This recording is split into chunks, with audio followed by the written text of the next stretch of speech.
देखिएगा सिंधु घाटी सभ्यता है ना, मुख्य रूप से हम भारत की सभ्यता को पढ़ेंगे और भारत की सभ्यता पढ़ेंगे। इसके साथ साथ देखिए कि विश्व की है ना 4 प्रमुखतम सभ्यता थी। कितने? 4 सभ्यता। अब देखिएगा कि सबसे प्राचीनतम सभ्यता जो मानी जाती है वह सिंधु घाटी सभ्यता नहीं मान करके मेसोपोटामिया की सभ्यता मानी जाती है। कहाँ की? मेसोपोटामिया की। और मेसोपोटामिया की जो सभ्यता है वह दजला व फरात नदी किनारे विकसित हुई थी। एक चीज आप देखिएगा कि कोई भी सभ्यता का जो विकास हुआ, जो हम 4 प्रमुखतम सभ्यताओं को देखते हैं, जैसे मेसोपोटामिया की सभ्यता, नील नदी या मिस्र देश की सभ्यता, या हम देखते हैं आपको सिंधु घाटी सभ्यता भारत की सभ्यता, या आपको चीन की सभ्यता जो देखते हैं जो हुआंगहो नदी या पीली नदी के तट पर विकसित हुआ था। तो हम इन चारों सभ्यताओं को जब भी देखते हैं, देखने से यह प्रतीत होता है कि पहले जो परिवहन के साधन नहीं थे, क्या नहीं थे? वो परिवहन के जो साधन नहीं थे, और साधन नहीं होने के कारण जितनी भी सभ्यताएं थी वो सारी की सारी सभ्यता नदी घाटी में, नदी के किनारे, कहा? नदियों के किनारे विकसित हुई। विकसित होने के पीछे कारण था कि देखिएगा कि नदी को परिवहन के रूप में, किस रूप में? नदी को परिवहन के रूप में उपयोग किया जाता था। पहली बात हो गई। दूसरी बात कि नदी का जो पेटा का जो क्षेत्र होता है, नदी घाटी का जो क्षेत्र होता है, जो मिट्टी होती है वह मिट्टी काफी उपजाऊ होती है, और उपजाऊ होने के कारण लोग आसानी से वहां अन्न उगा सकते थे। और यही कारण था कि ये जो सभ्यताओं का विकास हुआ यह नदी घाटी के तट पे हुआ। क्लियर? दूसरी बात कि लोगों को पीने के लिए पानी आसानी से प्राप्त हो जाता था। तीसरी बात कि पशु चारण के लिए चारा मिलते थे और पशुओं को पीने के लिए पानी उपलब्ध हो जाते थे। क्लियर? यही कारण था कि इन सभी सभ्यताओं का विकास कहीं ना कहीं नदी घाटी में ही हुआ। आइए देखते हैं मेसोपोटामिया की सभ्यता।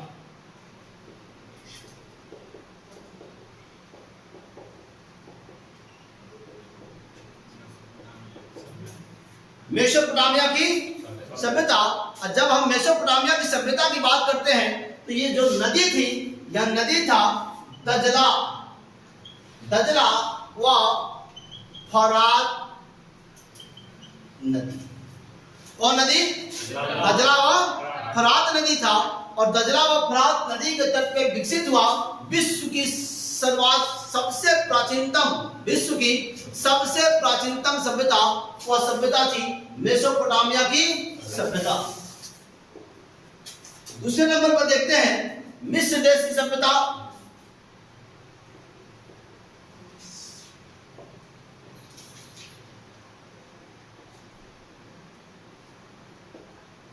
और मिस्र देश की जब हम सभ्यता देखते हैं तो मिस्र देश की सभ्यता जो है इसे नील नदी की सभ्यता भी कहते हैं।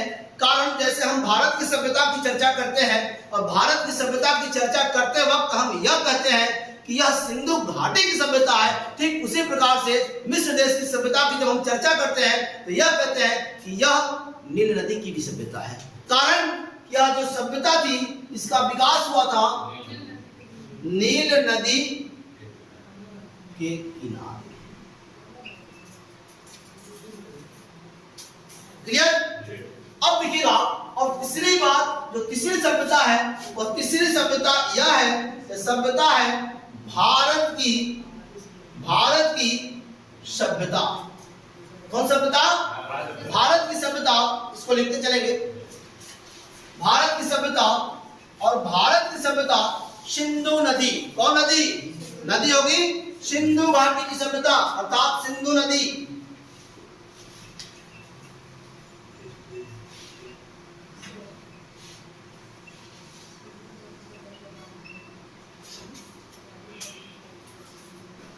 चौथा देखते हैं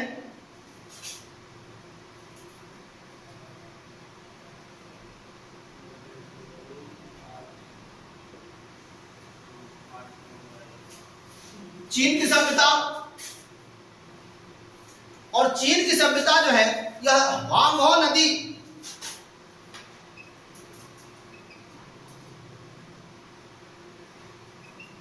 वांगो नदी जिसे पीली नदी भी कहते हैं। क्या कहते हैं जी? पीली नदी भी कहा जाता है। आज हम मुख्य रूप से भारत की सभ्यता की चर्चा करने वाले हैं। भारत की सभ्यता की चर्चा करेंगे और इन चारों सभ्यताओं का वर्णन इसलिए किया गया, यह विश्व की 4 सभ्यताएं थी और चारों की चारों सभ्यता कहीं न कहीं नदी घाटी तट पर ही विकसित हुई। और नदी घाटी किनारे विकसित होने का मायने आपने समझ रखा है। दूसरी बात, सबसे प्राचीनतम सभ्यता थी मेसोपोटामिया की सभ्यता। तो मेसोपोटामिया की सभ्यता दजला व फरात नदी किनारे, मिस्र देश की सभ्यता या नील नदी की सभ्यता नील नदी के किनारे, भारत की सभ्यता सिंधु नदी किनारे, चीन की सभ्यता वांगो नदी या पीली नदी के किनारे विकसित हुई।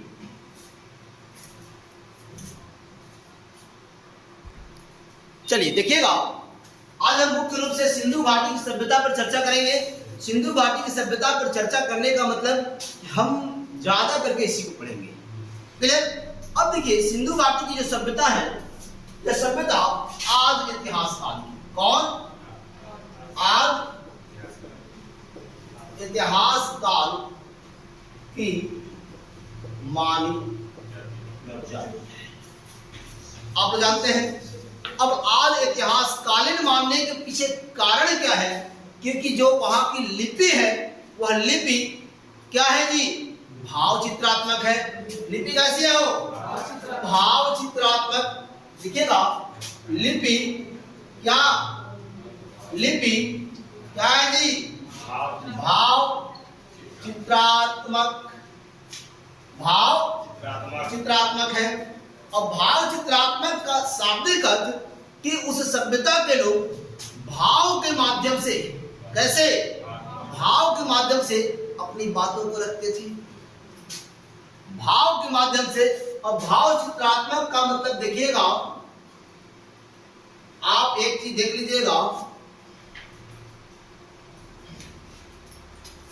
भाव चित्रात्मक का मतलब ये दाया है। क्या है जी?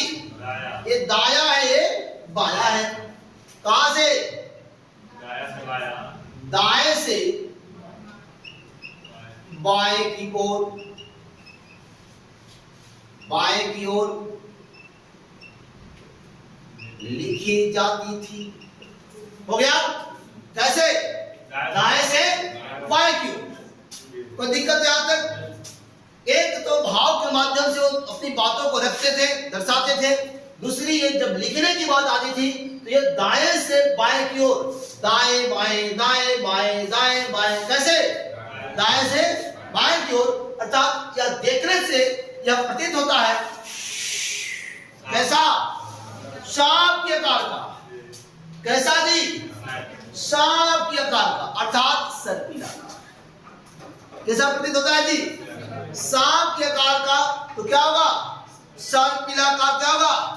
आकृति को जब हम देखते हैं, इसकी जब हम आकृति, क्या इसकी जब हम आकृति को देखते हैं तो यह सर्पिलाकार। कैसा प्रतीत होता है जी? सर्पिलाकार प्रतीत होता है। आकृति कैसी? सर्पिलाकार, अर्थात सांप के आकार की। क्लियर? दूसरी बात कि आप इसको गौमूत्री लिपि भी कह सकते हैं। गौमूत्री आप देखे होंगे कि जब हम गौ को देखते हैं, गौ आगे की ओर बढ़ती है, तो आप उसके पीछे देखिएगा, यदि गौ पेशाब कर दे तो उसका जो आकार बनता है वह एकदम से सर्प के आकार का होता है। उस स्थिति में यह क्या है जी? गौमूत्री लिपि। क्या है? गौमूत्री लिपि। क्या है? गौमूत्री। अब देखिएगा, गौमूत्री के बाद पृष्ठोभेदम। क्या होगा? पृष्ठोभेदम।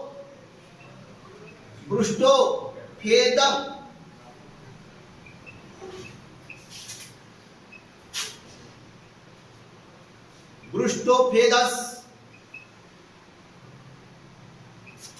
पृष्ठोभेदन, पृष्ठोभेदन, ये आपके सामने नाम आ गया। फिर देखिएगा, देखिएगा इसमें एक और चीज हम देखते हैं, इस लिपि को पहली बार पढ़ने का जो प्रयास किया गया वह वेडन महोदय के द्वारा किया गया। इस लिपि को पहली बार कह सकते हैं पहली बार पढ़ने का प्रयास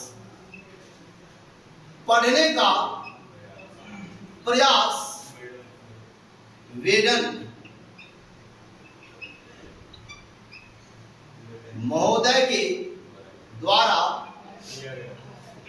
किया गया। किसके द्वारा हो? वेडन महोदय के द्वारा किया गया। अब देखिएगा, लेकिन वेडन महोदय क्या इस लिपि को पढ़ने में सफल हुए?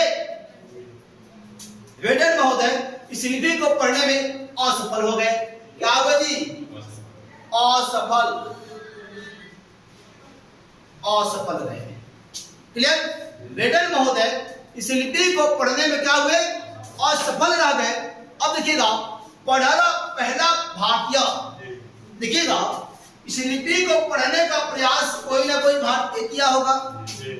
अब देखिए कि कोई ना कोई भारतीय काहे नहीं करे, भारत में कौन सी कमी है क्या कि ना करे? तो अब देखिएगा नटवर झा का नाम आता है। किसका जी? नटवर झा पहले भारतीय थे जिन्होंने इस लिपि का पढ़ने का प्रयास किया। अब देखिएगा कि पहले भारतीय नटवर झा इस लिपि को पढ़ने का प्रयास, पहले भारतीय नटवर झा ने किया। अब देखिए नटवर झा प्रयास के पढ़ने का, पहले भारतीय थे, लेकिन ये लिपि क्या है जी? भावों के माध्यम से दर्शाई गई लिपि है। देखिएगा, कभी ऐसे मिलेगा, कहीं ऐसे मिलेगा, कहीं ऐसे मिलेगा। अब चलिए खोजते रहिए। ज्यादा करके उल्टा यू आकार, ज्यादा करके उल्टा यू आकार यह लिपि है, और यही कारण है कि इसको पढ़ा नहीं जा सका। इसको फटाफट लिख लेंगे या स्क्रीनशॉट ले लेंगे क्या? चलिए, इंसान को आत्मबल तब मिलता है, इंसान को आत्मबल तब मिलता है जब वह बखूबी बहुत ही बढ़िया तरीका से किताबों का अध्ययन करता है। और आप जितना ही अध्ययन करेंगे आपको उतना ही आपका आत्मविश्वास बढ़ेगा, आप आत्मविश्वास से लबरेज रहेंगे। और यही कारण है कि आप प्रतिदिन अधिक से अधिक समय पढ़ने में दें। आजकल टेक्निकल जमाना है, लोग ज्यादा समय कहीं गलत जगह पे दे देते हैं। देखिए, बच गई घंटी, ज्यादा समय दूसरे जगह देते हैं, ये समय नहीं देते कि हम ज्यादा समय अपनी किताबों के साथ, किताबों को अपनी ऐसी मित्र बनाएं, ऐसी प्रेमिका बनाएं किताब को। याद रखिएगा, ऐसी प्रेमिका जिसका प्रेम आपकी सारी जिंदगी को एक सादगी में बदल दे। याद रखिएगा, वैसी प्रेमिका होनी चाहिए। आप उससे मोहब्बत करें जो आपकी लाइफ को संवार दे। चलिए आइए देखते हैं सिंधु घाटी सभ्यता की विस्तार।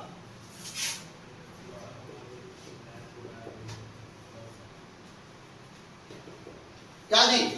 सिंधु घाटी सभ्यता की विस्तार।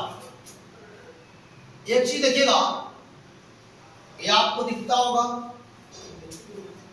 ये दिखाई दे रहा है ना जी? अरे बोलिए। कोई बात नहीं,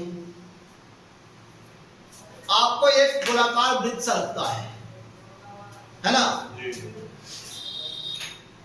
और इसको क्या बोलते हैं? उत्तर दक्षिण। ये दिख रहा है ना? दक्षिण, दक्षिण, उत्तर दक्षिण इधर आते हैं, ऐसे मुड़ जाते हैं। उत्तर दक्षिण पूरब, क्या पूरब? क्या होगा? पश्चिम।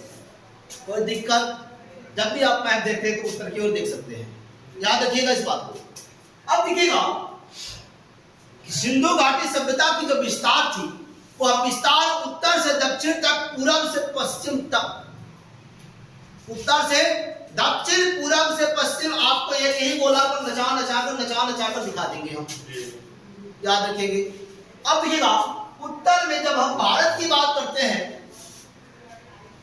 इसकी भारत की, तो उत्तर में देखिएगा आंखों का नूर अर्थात अखनूर, आंखों का नूर अखनूर, मांडा राज्य होगा जम्मू एंड कश्मीर। कोई दिक्कत? अब देखिएगा मांडा, मांडा जिला होगा, अखनूर राज्य होगा जम्मू एंड कश्मीर। कोई दिक्कत?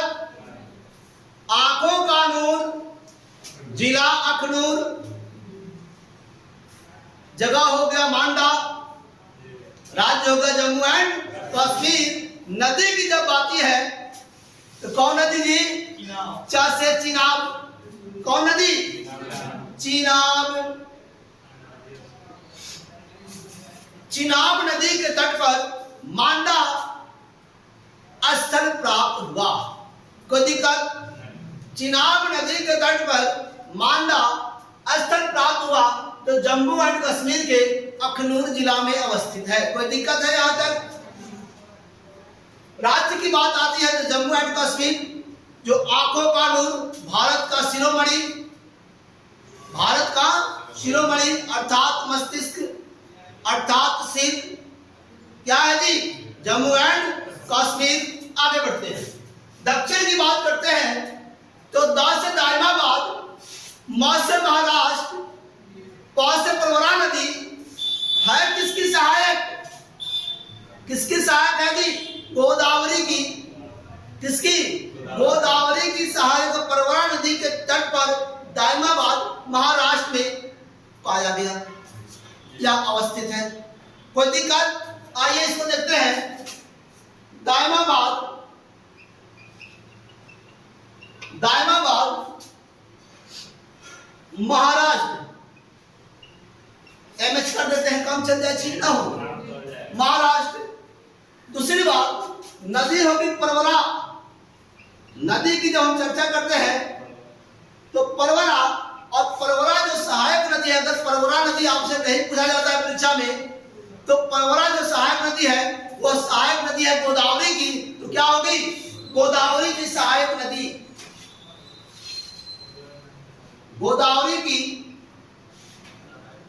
सहायक नदी। यहां तक कोई दिक्कत? गोदावरी की।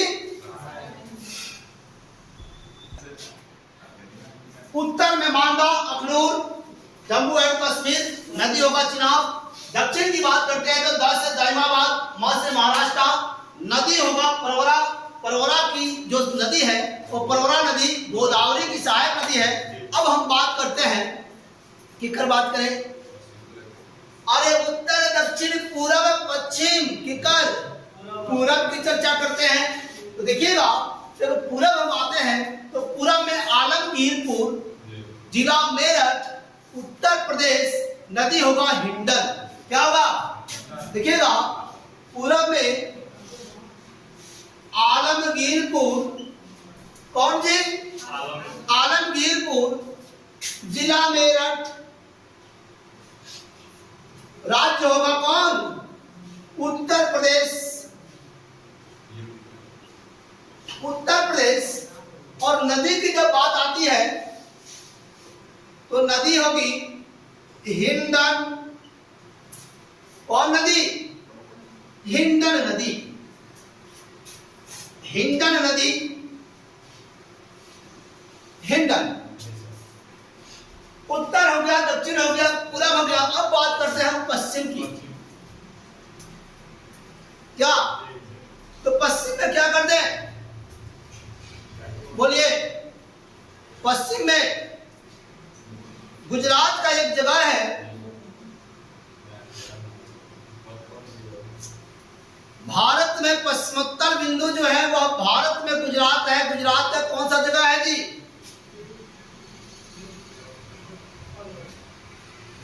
देखिएगा भारत में पश्चिम और संपूर्ण, जब हम सिंधु घाटी सभ्यता की चर्चा करते हैं तो संपूर्ण सिंधु घाटी सभ्यता में आपको पश्चिमोत्तर जो बिंदु होता है वो बलूचिस्तान होता है, अर्थात शुद्ध कांगड़ डोर। क्या होता है जी? शुद्ध कांगड़ डोर होता है।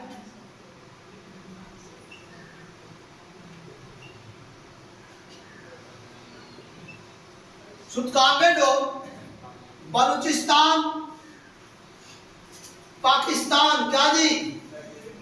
पाकिस्तान। यहां नदी कौन सी है? दास नदी। यहां नदी है दास। कौन नदी? दास नदी। शुद्ध कांगड़ डोर, बलूचिस्तान प्रांत, पाकिस्तान, नदी है दास। यहां तक कोई दिक्कत?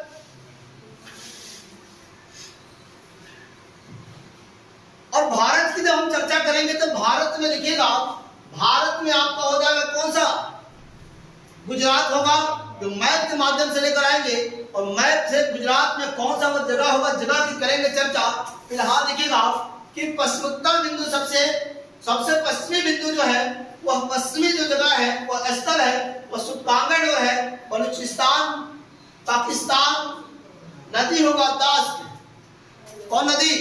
दास।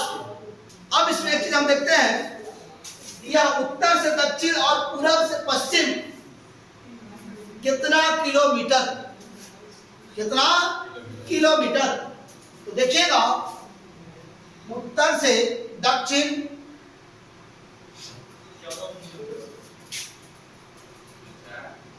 1400 किलोमीटर इसका विस्तार है। पूरब से पश्चिम 1600 किलोमीटर।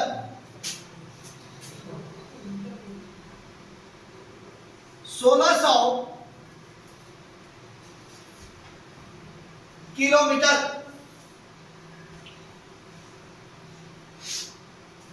देखिएगा, उत्तर से दक्षिण 1400 किलोमीटर में इसका विस्तार है या फैलाव था, जबकि उत्तर से पूरब से पश्चिम 1600 किलोमीटर। कैसा जी? 1600 किलोमीटर। लेकिन देखिएगा, वर्तमान परिप्रेक्ष्य में जगह जगह पे खुदाइयां हो रही हैं, नए नए स्थल प्राप्त हो रहे हैं, और नए नए स्थल प्राप्त होने के साथ ही जो इसका आकार, पहले हम लोग त्रिभुजाकार पढ़ा करते थे, अब जो इसका आकार है, आकार परिवर्तित हो गया है, अर्थात आकार बदल गया है। और आकार बदलने का मतलब कि नए नए स्थल नए नए जगह पे पाए जा रहे हैं। और इसका जो ज्वलंत उदाहरण है, सबसे नवीनतम उदाहरण है, हरियाणा है। हरियाणा में 2014 में एक नए स्थल पाए गए हैं। इससे स्पष्ट होता है कि अब ये जो सभ्यता थी, यह सभ्यता त्रिभुजाकार ना होकर के सम चतुर्भुजाकार आकार की हो गई है। क्लियर? आइए आगे देखते हैं। विस्तार 3 देशों तक फैला हुआ था। विस्तार कितने देश तक? 3 देशों तक। और ये 3 देश कौन कौन से थे? तो भारत, पाकिस्तान, अफगानिस्तान। देखिएगा, 3 देश, भारत, पाकिस्तान,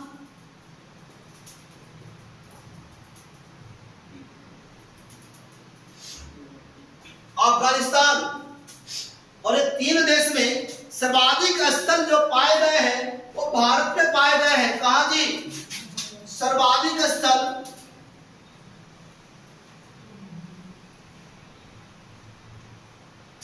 अफगानिस्तान में सबसे कम, मात्र कितने? 2 स्थल। मात्र कितने? 2 स्थल। और ये 2 स्थल जो अफगानिस्तान में पाए गए हैं, ये 2 स्थल है। अफगानिस्तान के 2 स्थल देखिएगा। पहला मुंडीगोक, अफगानिस्तान के 2 स्थल।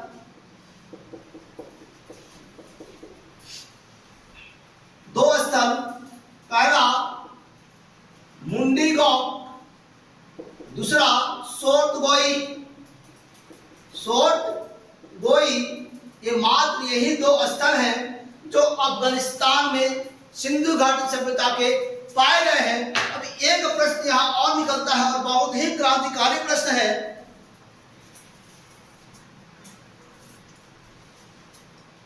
यह प्रश्न यह है कि सिंधु घाटी सभ्यता की सबसे उत्तम बिंदु, समझिएगा, सिंधु घाटी सभ्यता की सबसे उत्तम बिंदु कौन सी है?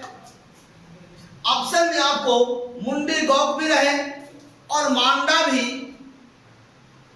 सोर्तगोई भी रहे। ए और सी दोनों अगर ऑप्शन 4 वाला में रहे तो क्या होगा? सोर्तगोई। क्योंकि अफगानिस्तान जो है, जब हम भारत की मैप को लेकर आते हैं तो अफगानिस्तान ये वाले क्षेत्र को क्या बोलते हैं जी? ये वाले क्षेत्र को अफगानिस्तान बोलते हैं। अर्थात संपूर्ण सिंधु घाटी सभ्यता की जब हम व्याख्या करते हैं तो संपूर्ण सिंधु घाटी सभ्यता में जो सोर्तगोई और मुंडी गौक अफगानिस्तान में है, यही सबसे उत्तम बिंदु है। जबकि भारत की बात करते हैं तो भारत में आंखों कानूर अखनूर मांडा यही जो है यह सबसे उत्तरी बिंदु है। उत्तरोत्तम और उत्तरी यहां ध्यान रखेंगे। चलिए इसको बराबर पूरा करें। चलिए देखिएगा, उत्तर में मांडा उत्तर में मांडा अखनूर जिला जम्मू एंड कश्मीर नदी होगा चिनाब। अब चिनाब नदी दक्षिण में हो गया दायमाबाद महाराष्ट्र राज्य, नदी होगा परवरा या गोदावरी की सहायक नदी, गोदावरी की सहायक नदी। पूरब में हो गया आलमगीरपुर जिला मेरठ उत्तर प्रदेश, नदी होगा हिंडन। कौन नदी? हिंडन। और पश्चिम में होगा शुद्ध कांगेडोर, और शुद्ध कांगेडोर जो होगा देखिएगा, शुद्ध कांगेडोर कौन हो? शुद्ध कांगेडोर। और बलूचिस्तान पाकिस्तान, कौन? पाकिस्तान। नदी दास, नदी कौन? दास या दस्त या दस्त, नदी दास या दस्त। अब देखिएगा कि इसका विस्तार 3 देशों तक, कितने देशों तक? 3, भारत, पाकिस्तान और अफगानिस्तान। सबसे अधिक भारत में, सबसे कम अफगानिस्तान में। अफगानिस्तान में मात्र 2 स्थल, 2 स्थल कौन कौन? तो मुंडी गौक, सोर्तगोई। अब देखिएगा कि सिंधु घाटी सभ्यता की सबसे उत्तरोत्तम बिंदु की बात करते हैं तो उत्तरोत्तम बिंदु अफगानिस्तान में मुंडी गौक और सोर्तगोई। सबसे दक्षिणी बिंदु की बात करते हैं तो दक्षिणी बिंदु महाराष्ट्र में दायमाबाद। सबसे पश्चिमी बिंदु की बात करते हैं तो पश्चिमी बिंदु सुकामेडोर। सबसे पूर्वी बिंदु की बात करते हैं तो पूर्वी बिंदु आलमगीरपुर उत्तर। लेकिन एक चीज याद रखिएगा कि भारत में सबसे पश्चिमी बिंदु कहाँ? भारत में सिंधु घाटी सभ्यता की सबसे पश्चिमी बिंदु नागेश्वर, और नागेश्वर है आपका गुजरात।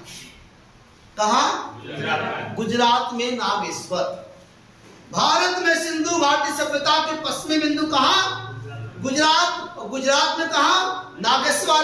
नागेश्वर स्थित है गुजरात में। और सबसे पश्चिमी बिंदु की बात करते हैं अगर संपूर्ण सिंधु घाटी सभ्यता की, तो सिंधु घाटी सभ्यता के संपूर्ण पश्चिमी बिंदु सुकामेडोर, बलूचिस्तान, पाकिस्तान प्रांत, दास या दस्त नदी। कोई दिक्कत है यहां तक? अगर दिक्कत है तो बोलिए एक बार। चलिए आगे बढ़ते हैं।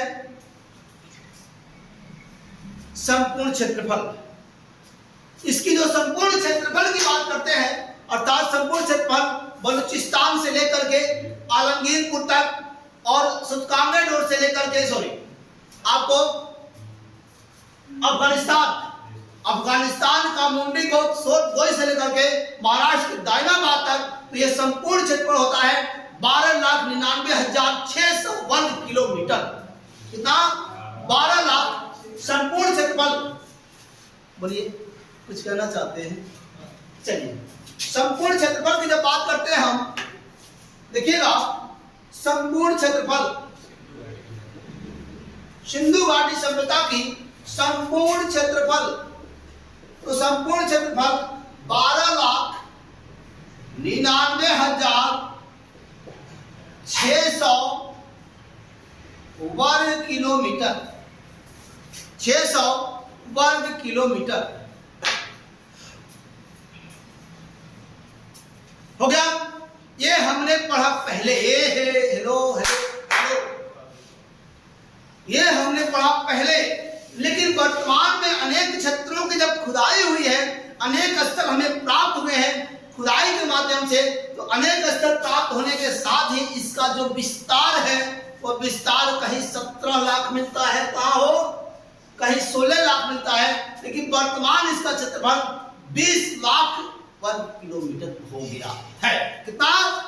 20 लाख। वर्तमान कितना हो गया जी? 20 लाख। वर्तमान में 20 लाख वर्ग किलोमीटर। और इसी के साथ आज आप लोगों का क्लास यही समाप्त होता है। अगले एपिसोड में होंगे। जय हिंद, जय भारत, भारत माता की जय।